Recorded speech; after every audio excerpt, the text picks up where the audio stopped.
నమస్తే. Welcome to our channel. నేను మిషాల్ని. తమిళనాడు రాజకీయాల్లో రోజుకొక కీలక పరిణామం అయితే చోటు చేసుకుంటది. మరి ముఖ్యంగా టీవీకే విజయ్ సీఎం అన్నారు. కానీ టీవీకే విజయ్ నిన్న గవర్నర్ కలవటం కూడా కలిసింది. అసలు గవర్నర్ కలిసిన తర్వాత ఏం జరిగింది? అసలు బలమైన మెజారిటీ ఉందా? లేదా? అయితే ఇలాంటి అంశాలు అసలు మొత్తానికి తమిళనాడు రాజకీయాల్లో ఎవరు సీఎం? దీని మీద పూర్తిగా విశ్లేషించడానికి మనతో పాటు స్టూడియోలో ఉన్నారు సీనియర్ జర్నలిస్ట్ డివి శ్రీనివాస్ గారు ఉన్నారు. వారిని అడిగి విషయాలను తెలుసుకునే ప్రయత్నం చేద్దాం. నమస్కారం సార్. నమస్తే అమ్మా. సార్ మొత్తానికి అసలు తమిళనాడు రాజకీయాల్లో రోజుకొక పరిణామం అయితే చోటు చేసుకుంటుంది. ఇప్పుడు టీవీకే విజయ్ అయితే గవర్నర్ కలవటం కలిసింది. అసలు మొత్తానికి తమిళనాడు రాజకీయాల్లో ఎవరు సీఎం అవుతున్నారు? ఏంటి సార్? దీని వెనక కారణాలేంటి? 5 పదుల వయసు, 4 పదుల సినిమా అనుభవం, ఇప్పుడు రాజకీయ అనుభవం. అంటే ఇళయ దళపతిగా సినిమాల్లో ప్రజాదరణ, విస్తృత ప్రజాదరణతో ఈరోజు మరి 107 సీట్లు 108 సీట్లు కొట్టాడు టీవీకే పార్టీ. 2 నెలల్లోనే మరి అక్కడ ఏంటి స్టార్టప్ సక్సెస్. అవును. ఉద్దండుల మధ్య నలిగిపోతున్నాడా? అంటే ఇవాళ రాజకీయం అంటే ఇలా ఉంటుంది అనేది ముఖ్యమంత్రి ప్రమాణ స్వీకారానికి ముందే రుచి చూశాడా? ఎస్, అది కరెక్టే సార్. అంటే 40 ఏళ్ల సినిమా అనుభవం నేర్పింది ఒక ఎత్తు, 4 రోజుల రాజకీయం నేర్పింది ఒక ఎత్త.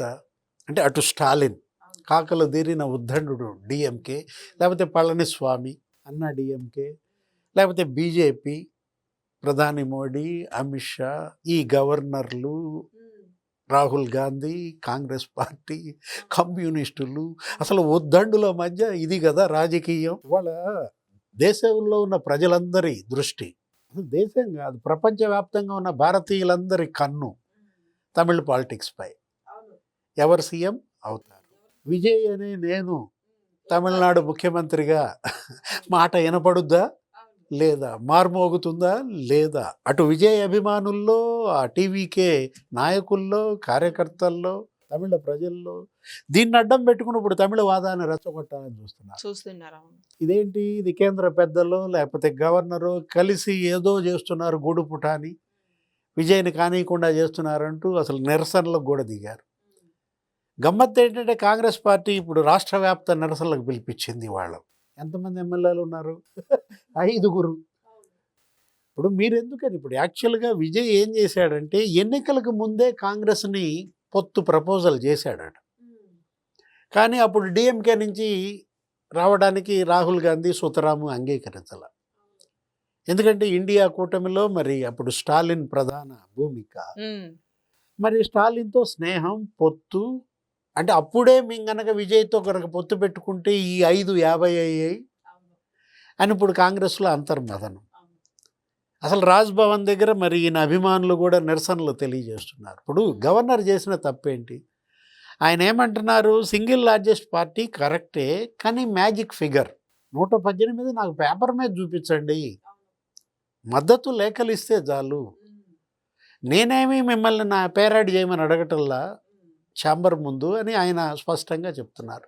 చాలా అవకాశాలు ఇచ్చారు. మొన్న కలిశాడు, తన లిస్ట్ ఇచ్చాడు, నిన్న కలిశాడు, కాంగ్రెస్తో సహా తన లిస్ట్ ఇచ్చాడు, కానీ ఇంకా 118 117 రాలా.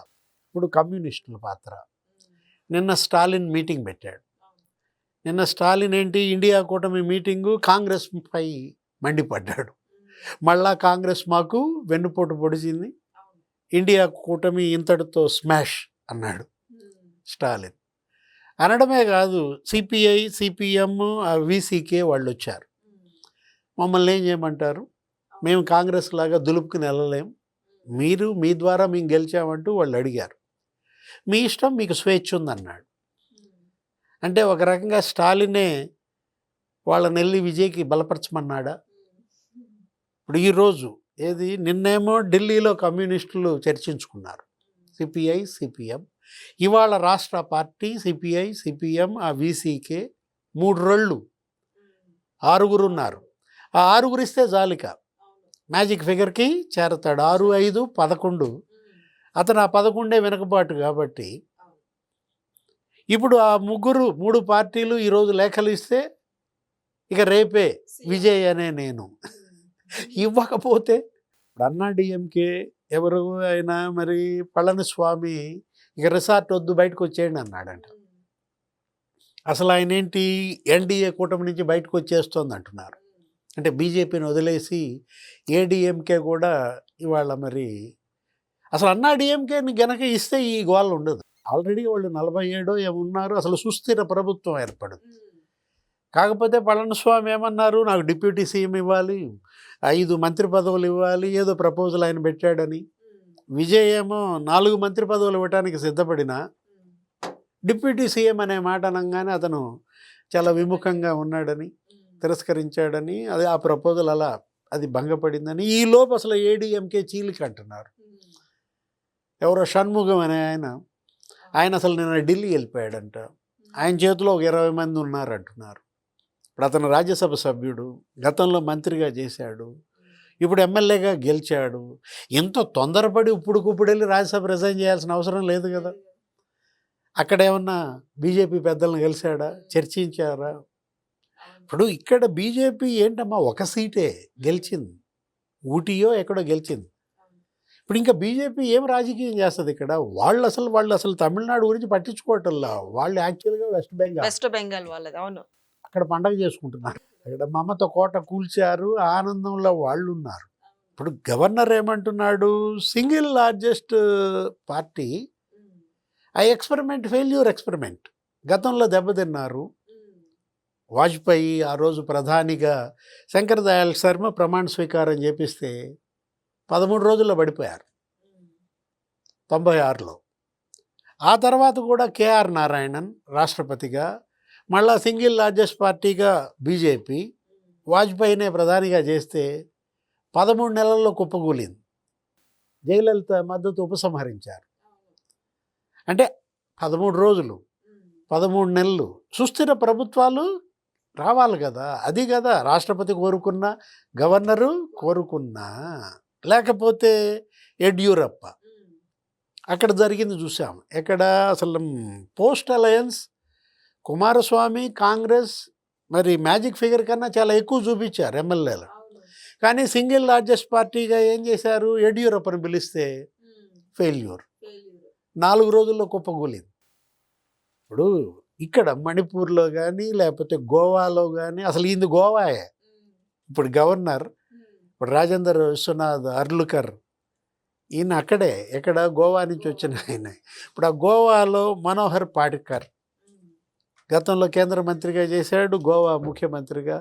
ఆయన సింగిల్ లార్జెస్ట్ పార్టీ అని ఆయన ముఖ్యమంత్రి చేశారు. అప్పుడు ఎవరు గవర్నర్ గోవా, మృదులా సిన్హా. ఏం జరిగింది, 4 రోజుల్లో కుప్పకూలిపోయింది. ఇప్పుడు మణిపూర్లో కూడా అదే జరిగింది. బీరేన్ సింగ్ని అక్కడ ముఖ్యమంత్రి చేశారు, నజ్మా హెప్తుల్లా అక్కడ గవర్నర్. కానీ అది ఫెయిల్యూర్ అయింది, 3 రోజుల్లో అది పడిపోయింది.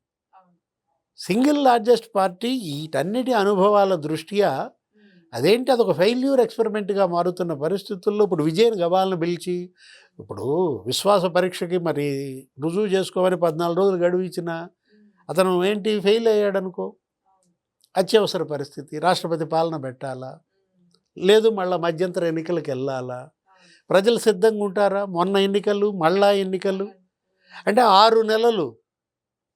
ఇది శాంతి భద్రతల సమస్యగా మారే ప్రమాదం కూడా ఉంది. ఇప్పుడు లా అండ్ ఆర్డర్ బ్రేక్ అయిందనుకో, పొరపాటున విజయ్ అభిమానులు రెచ్చగొట్టారనుకో, కాంగ్రెస్ ఇవాళ నిరసనలకు పిలిపించిందంటే అది తప్పు. అన్నీ పరిశీలిస్తున్నప్పుడు ఇప్పటికిప్పుడు నువ్వు రెచ్చగొట్టితే పొరపాటున విజయ్ అభిమానులు ఏదన్నా అక్కడ ఒక బ్యాడ్ కల్చర్, సూసైడ్ చేసుకుంటారు. అవును సార్, అలా కూడా జరుగుతుంది. తెలంగాణ బ్యాచ్ లాగానే అక్కడ కూడా ఎవరైనా కాల పెట్టుకున్నారనుకో, పెట్రోల్ పోసుకుని తగలబెట్టుకున్నారనుకో, అవసరమా ఇవన్నీ కూడా? ఇవన్నీ జరగకుండానే గవర్నర్ ఇప్పుడు ఈ కమ్యూనిస్టులు, ఈ వీసీకే ఎందుకు ఇప్పుడు ఈ 3 పార్టీలు మద్దతు ఇస్తే అయిపోద్ది.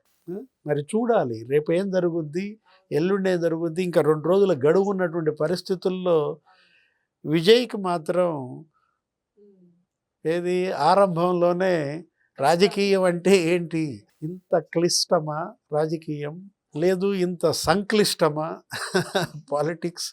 అవును, థ్యాంక్ యూ సార్.